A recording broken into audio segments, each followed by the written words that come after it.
Good afternoon mga Karimix. Dito tayo mga Karimix sa Barangay Pinyan, Quezon City mga Karimix. Pupunta tayo ngayon ng Anunas Avenue sa Barangay Pinagbuhatan lagi pala mga Karimix. Maghanap tayo ng mga ripong motor mga Karimix.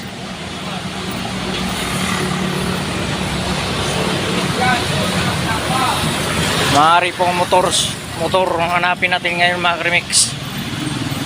Akyat tayo dito mga Karimix sa overpass mga Karimix para makatawid tayo doon sa kabila mga Karimix. Ayan na.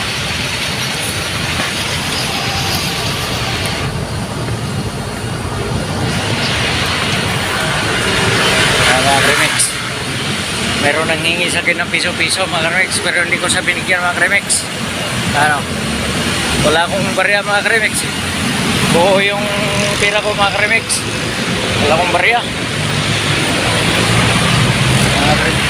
Kaya papuntang circle yan mga Karimix. Ito naman mga Karimix, papuntang Cubao.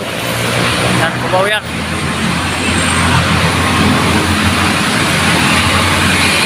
Bubaba na naman tayo mga Karimix. Ito talaga yung daanan ng mga bus mga Karimix, mga tao mga Karimix.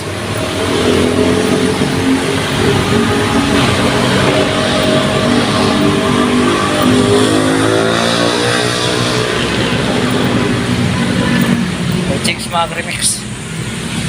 Bakit yung chicks? Dito tayo dadaan mga Karimix sa Jollibee. Dadaan lang tayo ni Jollibee oh. Ni Jollibee mga Karimix. Daanan lang natin si Jollibee, pero hindi tayo bibili. Dito ako sasakay mga Karimix. Ito yung may pila dito mga Karimix. Kaya na tayo ng jeep mga Karimix. Ow! May chicks mga Karimix. Kakahanap ko ng Euro tindahan ng motor mga Karimix ha. Kapunta ko ng Cubao mga Karimix. Hindi ko nakita yung tindahan ng Euro mga Karimix. Kaya pupunta ko ng Mabini sa may Caloocan mga Karimix. Tiyak mayroon doong malaking tindahan ng motor ng Euro mga Karimix. Try ko lang puntahan. Pero sasakay man ako ng bus papuntang Monumento mga Karimix. Medyo malayo yung lakad ko dito mga Karimix. Kasi nandun sa tapat ng Q-Mart yung sakayan na papuntang Monumento mga bus mga Karimix. Pero may Euro din dito mga Karimix. Nakita ko sa Google mga Karimix sa may Rodriguez Corner Arayat Street.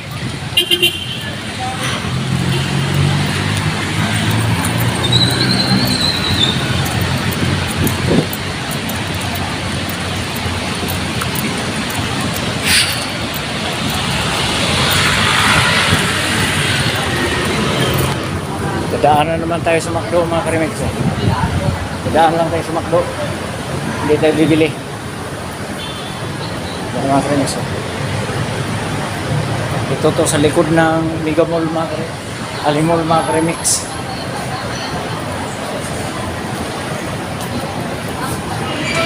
Ito yung gateway mga Karimix kabila. Gateway Tower. Ito sa second floor.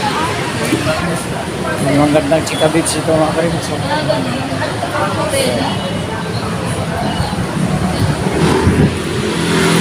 Mayroon silang passion show mga Karimix. Kaya nagpakigol sila mga Karimix.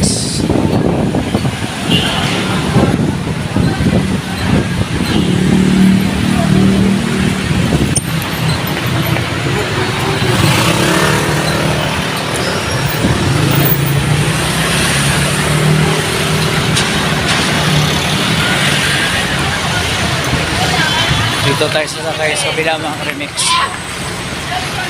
Punta muna tayo ng Arayat ngayon mga Karimix bago tayo pumunta ng Monumento. Tingnan natin doon kung maganda ba yung display ng mga motor doon mga ka-remix. Grabe. Ang init mga ka-remix. Tawid tayo dito sa kabila mga ka-remix. Tawiran din dito mga ka-remix.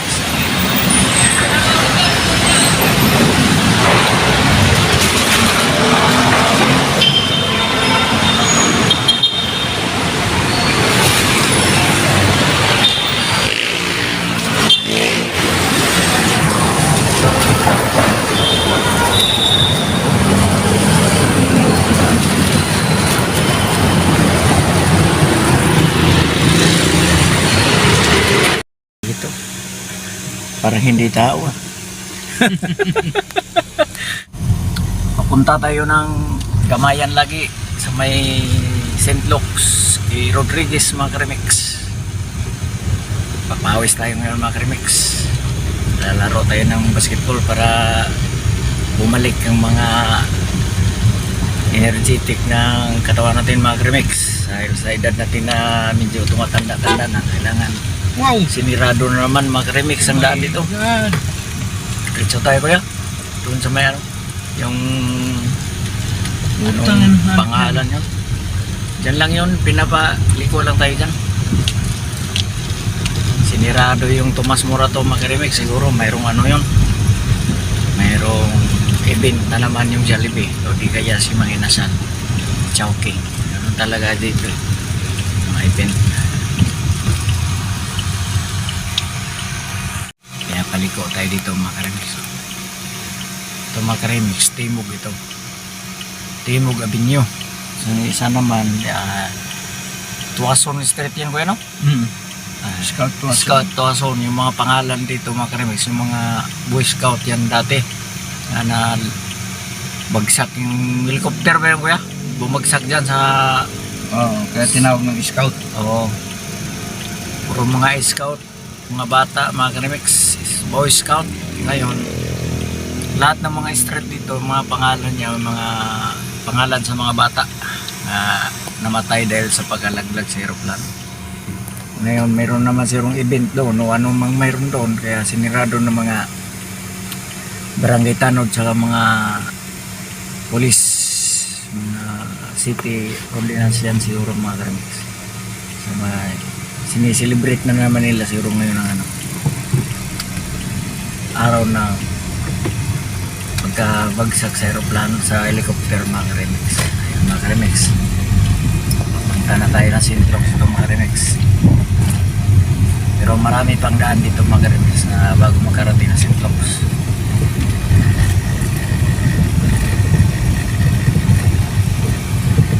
Kala ko kasi walang malakas talaga ang ano, malakas talaga yung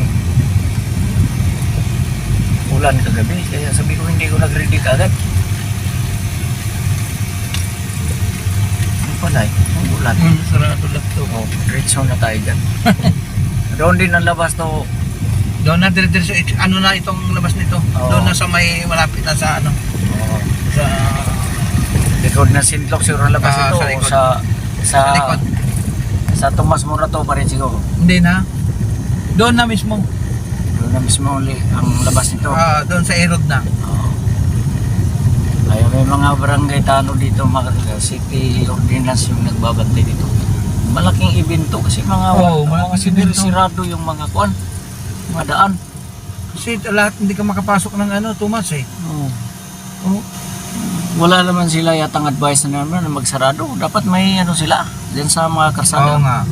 Para ma-alarma man lang mga tao na Bukas sarado ang ano, Tomas Oo. Morato. hindi sila magkuan. 6 AM to ano, ganyan. 10 AM. Oo. Pinabalik ko tayo.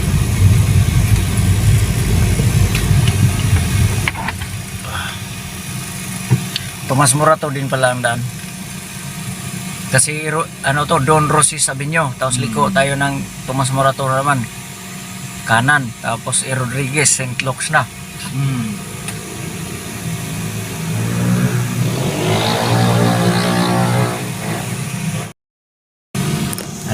Ano yung kwentuhan natin kanina kuya? Yung ano, bago magsarado, sabi ko. Bago magsado, dapat anong kwan mo? Anong kwan mo doon? Ang daming buwan nung nag-pandemic tayo, konti na lang ang tao dito sa Maynila. Tapos pangalawa, ang daming nagsarado ng mga parent ng mga ano. Oh. Ano kayang nangyari? Na lahat namatay yun o Hindi, maraming umuwi na ng probinsya tapos work from home. Oh, yan Tapos na. yung mga ano, siyempre wala nang tao dito sa Maynila, wala nang mag-uupa. Oh. Wala nang mag-uupa ng pwesto mo. Ano sinong uupa ng pwesto mo? Wala nang pambayad, di ba? Oh, siyempre walang trabaho eh. Kaya uwi na lang talaga. No choice, yun lang talagang Oo. pinaka the best na desisyon, no? Walang bibili yung paupa mo. Binabarat magbayad. Oo, ay nako. Pasok, Jesus. Tama lang, no? Uwi. Pero ako, hindi ako umuwi. Nanatili ako sa Manila. Tiniis ko yung 7 months na hindi ako nakalabas ng bahay. Kaya mo yon? Oo, kaya. Yung girlfriend ko nga, 2 years ang hindi nakalabas ng bahay. Tiniis ng 2 years pero nag-uwi pa rin siya. Ganon? Oo, nagpatulong siya sa akin nga. Baka mayroon kang mayroon kang maistihan ng mga 1 week lang para makauwi siya sa probinsya nila. Sabi ko mayroon. Kausapin ko muna. Pira mo, dati, dahil nakagrab ako, Oo. dati, alas 3, naka 4,000 na, alas 3 ng hapon, naka 4,000 na ako sa booking. Sa booking lang, sa taxi. Booking lang, oo, sa booking lang sa Grab. Sa Grab lang. Oo, sa Grab lang yon. Mula nung pumasok na itong number 1, pumasok na itong mga angkas, mga motor. Puta na, wala Angkas, si Angkas talaga yung pinakaunang pumasok, di ba? na. Oo, angkas. Binigyan ng- Tapos joyride, oo. Binigyan siya ng ng Apps. Senado. Oo, Na apps. legal na silang mamasada, no? Oo. Kaso, kami ang naapektuhan. Taxi ang naepektuhan. Oo, ka-taxi. Kaya ang ginawa na lang namin, pumasok kami din ng Grab, ng taxi. Pero yung taxi na Grab, pinipili kung anong modelo lang. Oo, kasi may siya, may May ORCR. Oo, din doon. oo. Pag hindi na lumang-luma na, hindi ka papasukin ni Grab na doon kasi o hindi na pwede. hindi na pwede. Kailangan yung modelo. Ang pumatay yung Grab car na yung private, kami ang nagpapatay din sa kanila. Kasi pumasok kami. Yung private na Grab car. Oo. Ang nagpabagsak ng mga taxi, dan mga motor. Yon, si Angkas, si Joyride, tsaka si Mobet. Mobet. Ay, bago lang si Mobet ngayon. Bago lang. Bago lang, mga 1 year pa lang si Mobet eh. Tapos- 1 year, 2 years. Pinasukan pa kami ng InDrive. Ay, diyan tayo talo ni InDrive. Mura eh. Oo. Oo. Kasi walang walang down payment sa kasa, mga Mitsubishi. Pwede nang ipasok sa InDrive, no? Oo. Yung mga mahabang kan? Wala na, mas marami na yung pampasada kaysa yung tao. Oo, Mas marami na. mas marami na. Tapos pinasukan na naman tayo na yung, ang tawag nito, yung apprehension na yung CCTV na yun, Oo, yung si Incap. InCap. Lalo na nagka-loko-loko na. Paano na yan yung pag nahuli ka ng ganyan? Naku, Siyempre laki. yung boundary mo, ikaw magbabayad dun sa amo, hulugan mo yon. Eh kung may 3 huli ka, kung tagda 2,000, Ay di 6,000 ka. 6,000. Ngayon dahil wala ka nang pambayad ng cash, sige, araw-araw ka lumalabas ng taxi, pero araw-araw din ka maghulog kahit Oo. magkano kaya mo, 300, 200. Oh, 200, 100. Okay, sir, 100 na lang. Ay, masyadong matagal yan. Di? Yari na naman. Yari ka na naman. Antes nang pambili mo na lang ng Bigas. na araw-araw yung 100 o kaya Pang-ulam. 200. Pang-ulam na yun. Oh, wala na. Napunta na dun sa InCap na yan, hayop na yan. Kaya nga tinutulan nila sa Pasang Masdayan ng Incap na yan eh. Kasi nakausap ko nga yung pinaka-vice nung nag-apply ako sa Pasang Mazda nga jeep. Oo. Sila daw yung lumalaban. sa Para mga- tanggalin. tanggalin yung incap na yan kasi perwisyo daw yan sa mga driver. Perwisyo talaga. Perwisyo daw talaga yan. Perwisyo talaga yan. Mayroon namang traffic enforcer, mga MMD. Bakit Oo. hindi pwedeng, wala nang At saka, trabaho sila. at saka isa pa, ang naggalit diyan, traffic enforcers MMDA. Mm. Yan ang isa pang nag galit. Kasi wala na silang ganyan. Antes na uhuliin ka, hindi na kasi may incap eh. Saan tayo? Dito? U-turn tayo kuya. Ah, okay. U-turn tayo dyan. Pwede siya mag-U-turn dyan. Okay. Di ba? Oo. Ikaw, example, MMDE ka, antes na nagkaroon ako ng violation. Pwede po kasapan. Siyempre, boss, tanggap ko naman na may violation ako. Baka pwede Ako, naman. madalas ako makipag-usap sa traffic diba? enforcer eh.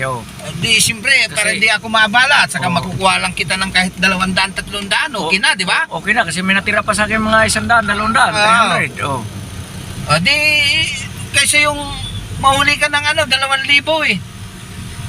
Yari na naman. Kaya, isang galit din dyan, no, number 1, yung mga traffic enforcer, MMDA. Oo. Hindi lang kami ng mga driver. Tama yan kuya.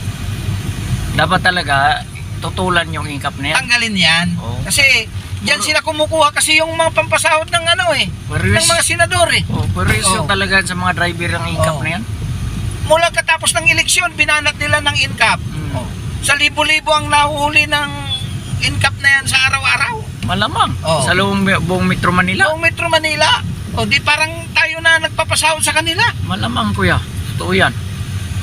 Tangan ng hayop na yan, mga kwan na yan, pinatupad na yan. Likutan dyan kuya ha. Pag ganon. Kanan. Oo.